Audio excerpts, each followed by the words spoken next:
This is Politics with Laura.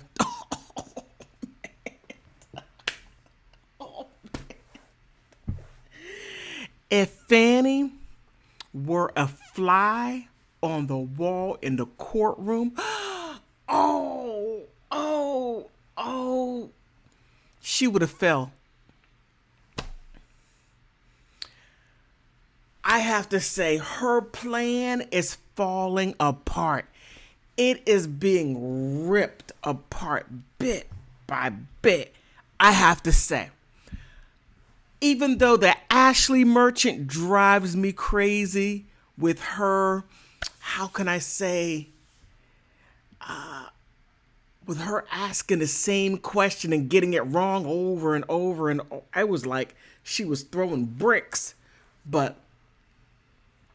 I guess she threw so many bricks that she built a house because she was able to get those text messages in.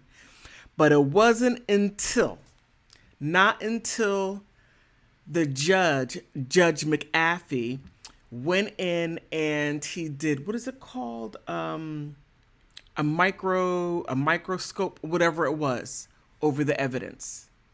And then he was able to determine what was considered attorney-client privilege between Terrence Bradley and Nathan Wade. As far as Nathan Wade getting a divorce, because they try to put everything under attorney-client privilege, to where last week on what is it, the 15th, the 14th, they were just, attorney-client privilege, so much so to where Nathan had a little smirk on his face. Ashley wanted to scratch him up. I mean, if she were able to and get away with it, she would have. All the attorneys were pissed. But it wasn't until that cloud of ambiguity with the attorney-client privilege was up. Oh, Nathan, he was ripped apart. I mean, even Ashley got her little digs in there, but it wasn't until Steven Sado, I call him, or he is known as the man who wears the blue suede boots. Look, when someone comes into the courtroom with blue suede boots, just know it's not going to be fun. Just know you're going to be ripped apart limb by limb. And that's what he did to Bradley. Not only did he do it, then Mr. Rice got his turn. Mr. Garland got his turn. He was so battered that everybody else said, well, all right. And all those lawyers in there represent all of the 18 co-defendants along with Donald Trump. Fanny, your goose is cooked. Oh, you're cooked. Oh, you're so done. But I have to say, you are a fighter. You're not going gentle into that good night. Now, Terrence folded. I'm waiting for Nathan. Oh, man, Nathan, you're going to go down hard. You're going to go down hard. But let's get to the article that I'm basing all this on. Oh, man, it is something. Oh, my goodness, it's something. Matter of fact, before I get into the article, let me get into the tea of it. Oh, okay, let's get into it. Okay, this right here is Fani Willis screaming. Oh my goodness. Okay, the tea is this. This is the tea.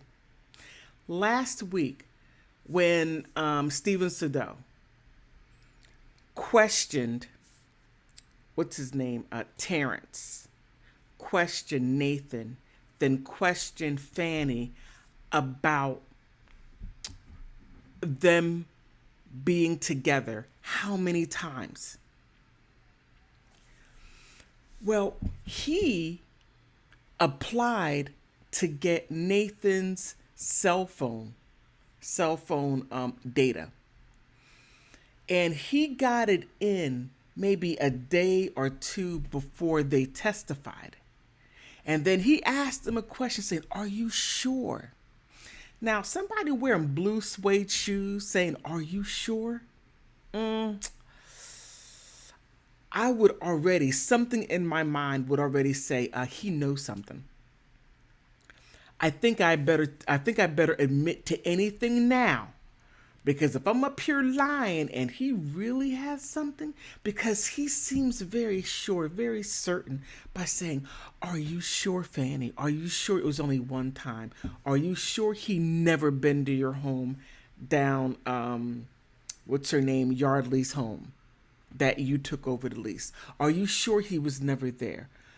He never was there at all. Are you sure he has never been to your current house where you no longer live? Are you positive? He never been there, never, ever been there." He's sitting there on that file. He has it. Then, after, when he testified, he filed the motion. He filed it. And what he did was an ambush. Now, Nathan's like, "Oh God, oh. he's like, oh, Fanny. Let's just admit to it." Fanny's like, I'm not going down like that. I'm not going down like that. I'm fighting it. There's something. And there was something. There was. Not all of it was strong, but she does make a point. But before I get to the point, let me show you the article, what I'm basing it off of. I'm going through the motion. I want to make sure that I have all the understanding, the legal understanding. So when I speak to you, I can speak with $7.50 worth of law knowledge. Yes. Right. Fulton County DA's office rejects Trump's claim that cell phone data undercuts Georgia's prosecutor's testimony. Oh, keep in mind that they did the testimony first and then he comes out with this. I truly don't believe that they really want to do much with it on the legal aspect of it, but it's a great social media and getting people to look at her cross-eyed like, "Really, Fanny?" All right.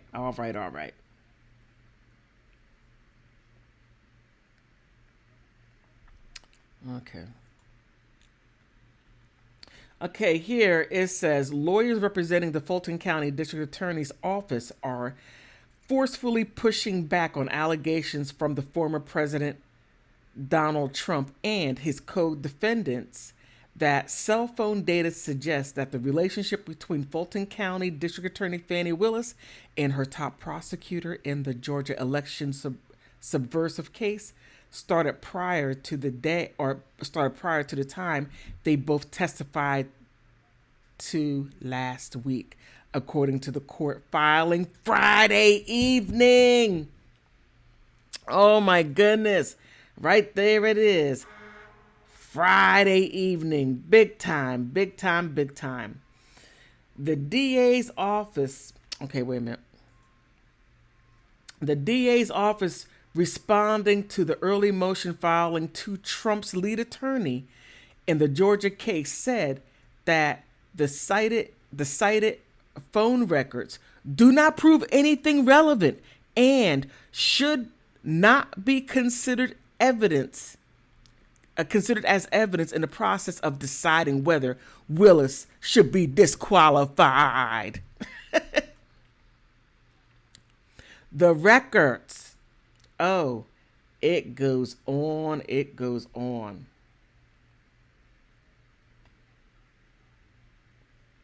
Here, the records do nothing more than demonstrate that the special prosecutor Wade's telephone was located somewhere near within a densely populated multi-mile radius where various residents, restaurants, bar nightclubs, and other businesses are located.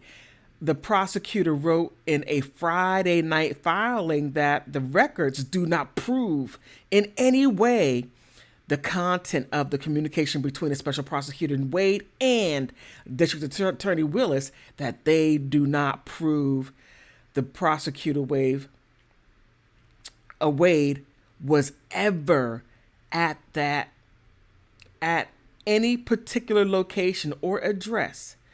They do not prove that the special prosecutor Wade and the District Attorney Willis were ever in the same place during and any time listed. Oh. Let's go back to the T. Okay. She's swinging. Oh, that don't mean nothing. Even though that you saw me there with no clothes on, it doesn't mean I wasn't doing anything. I'm innocent. Oh my goodness. She's innocent. Now, it's interesting. Pay close attention because they got Nathan Wade's phone. They're saying where Nathan Wade was. He was around all these bars and areas located near where Fani lives.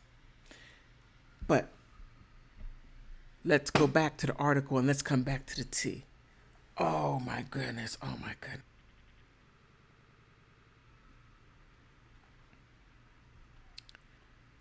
Okay. The DA's office also argues that there's evidence showing Willis and Wade were not in the same place on the same dates listed, including at work at Fulton County District Attorney's Office and visiting the 3-crime scene where a mass red rum motivated by race and gender bias had taken place. Oh my goodness. She's going there.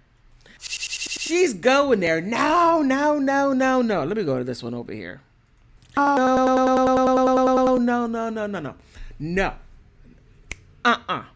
Now, when that occurred, and you see that he was over here by my office, or I was over by my house. Oh no, I wasn't there. I was over at a mass red rum that was motivated by race and gender. Oh yes. You know that when you're going down in flames, you have to go ahead and throw that race in there. Oh man, it was racism. Fanny, you're going down. It was racism. Racism did it. And it was gender. Oh my goodness, it was what else you gonna throw in there? Huh, Fanny? What else? What else you gonna throw in there? Oh my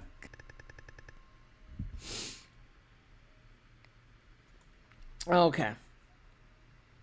At the end of its response, the DA's office questioned whether Trump legally obtained the cell phone data cited in its initial motion, noting that a search warrant is typically required to obtain such information.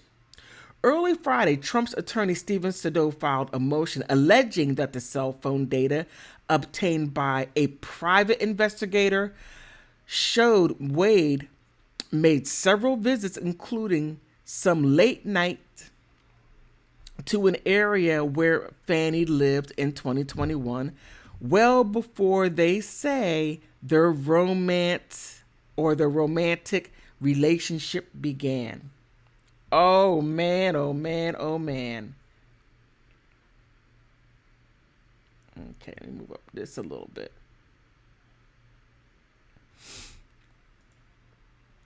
Wade and Willis had been accused of engaging in an improper romantic relationship prior to selecting him to lead the 2020 election investigation into Trump and his allies.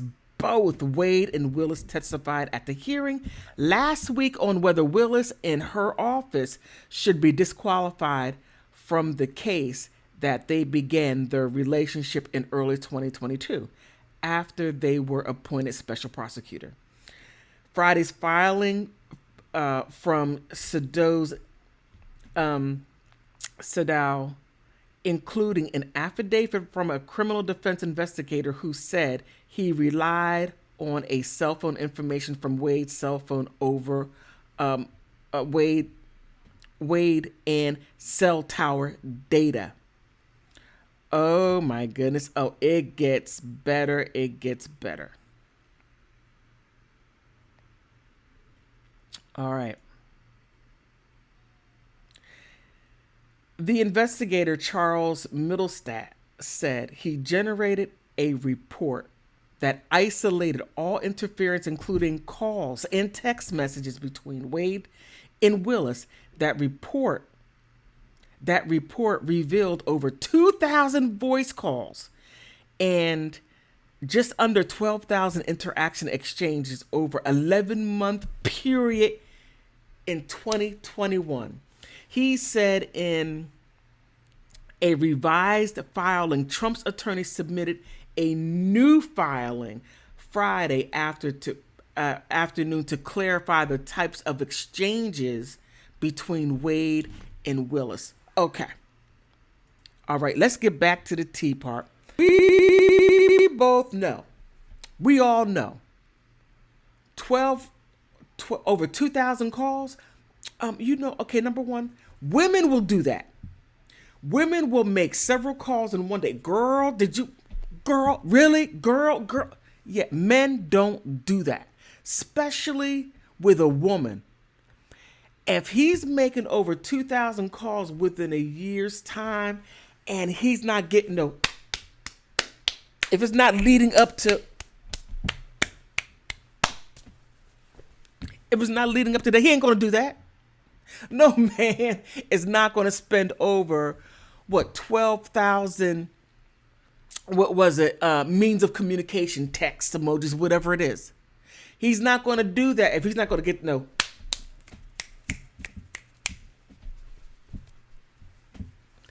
If he's not going to get anything out of it, he is not going to do it. No man on the face of this earth, I don't care if he is straight, gay, whatever, that is not going to happen. Zero. Look at all that crying, screaming, they caught me. Yes, Fani, they caught you in a lie. Oh, let's see. Where was it? We move it up a little bit more. All right.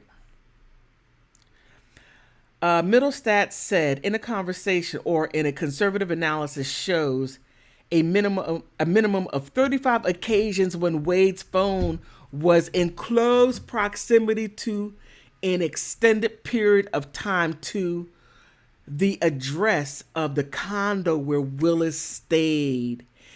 The data does not pinpoint the exact location. The investigator also said that September and November of 2021, Wade's phone traveled several times to that area where the condo is located late into the evening and early mornings. In addition, Willis and Wade exchanged phone calls late into the evening and during the time. The investigator says, citing Wade's subpoenaed cell phone data. Oh my goodness. Now, all right, go back to check this out. Let me go. Look. They're on the phone. His phone was in the location of the condo where Fanny stayed for long periods of time, late at night and early in the morning. Nah, he was there. He was there at her house. What was he gonna do? Like Thursday, Fridays, whenever it was that was located, they were there. They had a relationship before 2022. That proves it. Now, let me see. Do I need to go any further? Article. I don't think I do. Let me go just a little bit further. I really don't need to go. I think I don't. Wait a minute. Where did I stop off at? Okay, investigators. All right. The investigator working with a defense attorney served a request for Wade's cell phone records from AT&T, including all the calls and text history as location data early this month. CNN has reached out to the district attorney's office and the attorney of Wade for comments. The condo where Willis stayed came up several times during last week's hearing when Wade was explicitly asked if he ever stayed the night at the condo. Never, Wade testified. Trump's attorney also pressed Wade on the number of times he visited the condo that Willis was renting prior to the appointment on November 1st, 2021, even referencing phone data during the line of questioning. Oh my goodness. Oh my goodness. Line of question. It's something. Okay, let me move up here. I'm going to go a little bit further. And would you say that the frequent, when would I say frequent? Do you think prior to November 1st, 2021, you were at the condo more than 10 times? Sado said. No, sir, Wade responded. So if phone records were to reflect that you were making phone calls from the same location as a condo before November 1st, 2021, and it would be multiple occasions the phone records would be wrong, Sado followed up. They'd be wrong, Wade answered. The private investigator affidavit filed on Friday notes that Wade's phone calls detected in the area of Willis's condo on at least 35 occasions during April 1st and November 21st. I really don't need to go any further because they're trying to get the Delta Airlines.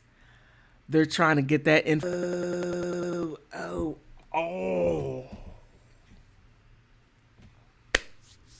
Their goose is cooked. Now, there is something that Fani is doing.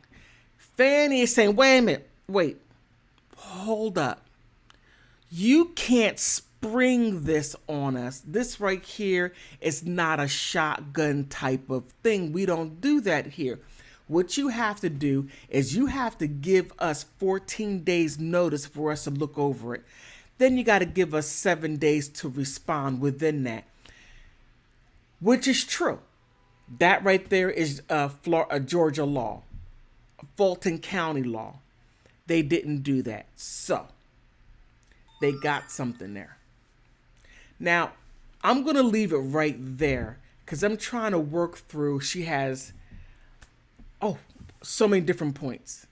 and I need to make sure that I understand these points. But how do you find this? Isn't this explosive? Oh. Please like, subscribe, and please keep watching. I'm over 2,000 subscribers. I'm trying to get to 5,000. Help me get there. Help me get there. On that note, woo! This is fire. Thank you. Thank you for stopping by.